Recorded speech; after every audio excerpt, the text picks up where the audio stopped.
এই বিড়ালের বাচ্চাটা আজকে অ্যাক্সিডেন্ট করেছে। তা আসার পথে নিয়ে আসলাম। আসলে এখন ডক্টর দেখানোরও কোনো কোনো ওয়ে নেই আর কি। রাত বাজে 10টা। দেখে চোখটার কী অবস্থা। আল্লাহ যদি বাঁচায়, যদি বাঁচে আর কি। দেখি একটু সারা রাত একটু চেষ্টা করবো আর কি, বলতে পারছি না।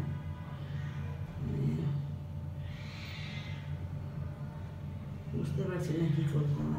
ও তো আসলে বাইরের বিড়াল, বাসায়ও 4টা আছে। So I don't know. নিয়ে আসলাম অনেকটা রিস্কের উপরেই। দেখি যতটুকু পারি পরিষ্কার পরিচ্ছন্ন করার চেষ্টা করবো, গরম পানি প্লাস একদম দিয়ে। চোখটা কী হবে আমি জানি না, আল্লাহই ভালো জানে।